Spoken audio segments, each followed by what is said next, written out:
ঈদে বাড়তি ভাড়া আদায় করলে পরিবহনের রোড পারমিট বাতিল করা হবে। সড়ক ও পরিবহন মন্ত্রী, আপনাকে অসংখ্য ধন্যবাদ স্যার এই ধরনের একটা সিদ্ধান্ত নেওয়ার জন্য। আপনারা লক্ষ্য করলে দেখতে পারবেন ঈদের মাঝখানে শ্রমজীবী মানুষ যখন বাড়িতে ফেরে নারীর টানে, ঠিক সেই মুহূর্তে অতিরিক্ত ভাড়া বাড়িয়ে দেয়। 200 টাকার ভাড়া 1000 টাকা, 800 টাকা, 700 টাকা। এইবার আর সুযোগ নাই। এইবার যদি বাড়তি ভাড়া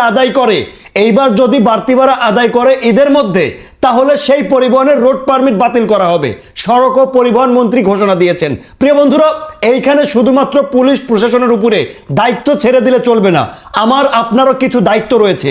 আপনি যখন ঢাকা ত্যাগ করবেন বা আপনি নারীর টানে বাড়ি ফিরবেন, সেখানে মনিটরিং করার দায়িত্ব আপনারও। আপনি যদি দেখেন আপনার 500 টাকার ভাড়া 1000 টাকা নিচ্ছে বা 1500 টাকা নিচ্ছে, ঠিক সেই মুহূর্তে সড়ক ও পরিবহন মন্ত্রীর কথাটা মনে করবেন যে অতিরিক্ত ভাড়া আদায় করলে সেই পরিবহনের রোড পারমিট বাতিল করে দেওয়া হবে। জাস্ট আপনি একটু প্রমাণ নেন, একটু ইনভেস্টিগেশন করেন, পরিবহনের একটু ভিডিও ধারণ করেন।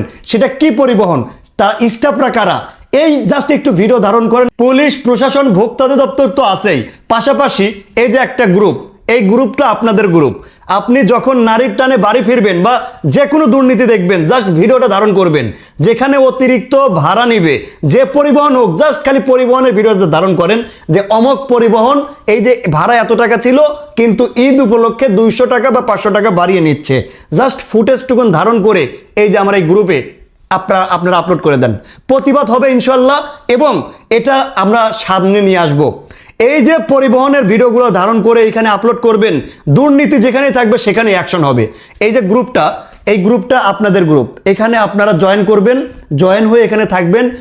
যেখানে দেখবেন যে দুর্নীতি, অন্যায় হচ্ছে বা অবৈধভাবে কিছু আদায় হচ্ছে বা অতিরিক্ত ভাড়া আদায় করা হচ্ছে, ঠিক সেই ফুটেজটা এই গ্রুপে আপনারা আপলোড করবেন।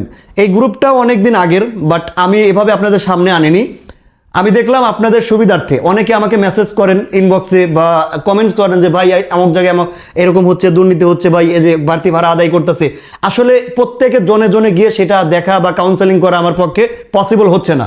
যখন আপনারা এই গ্রুপে অ্যাড হয়ে যাবেন, এখানে যখন আপনাদের সমস্যাটা আপলোড করবেন, তখন খুব সহজে আমার নজরে চলে আসবে। আর এখানে আপনারাও থাকবেন। বিশেষ করে এই গ্রুপের জন্য কিছু মডারেটর প্রয়োজন হবে, আমার খুবই বিশ্বাস্ত। দয়া করে আপনারা এই গ্রুপে পোস্ট করবেন, আমি সবগুলো দেখব। দেখে যাদেরকে মনে হবে যে না মডারেটর সে কাজ করতে পারবে বা সেখানে সে গুরুত্বের সঙ্গে আগ্রহের সমেত মানুষের পাশে থাকতে পারবে, তাদেরকে আমি মডারেটর বানিয়ে দেবো। এবং আপনারা এখানে আপনাদের প্রয়োজনীয় দুর্নীতি যেখানে হবে সেটা জাস্ট ধারণ করে, এক কথায় বলতে গেলে এই গ্রুপটা আপনাদের সমস্যা হলে আপলোড করবেন, দুর্নীতি হলে আপলোড করবেন, অবৈধভাবে ভাড়া আদায় করলে আপলোড করবেন। এই গ্রুপটা মূলত আপনাদের। আমি গ্রুপের নামটা বলে দিই, আমি জানি না লিঙ্কটা দিতে পারবো কিনা, তবে আপনারা কাইন্ডলি একটু সার্চ করলেই পেয়ে যাবেন। হাশেম ভাই অফিসিয়াল ফ্যান্স ক্লাব সার্চ করলেই চলে আসবে। এইখানে আপনারা জয়েন করবেন, জয়েন করে সমস্যা আপলোড করবেন।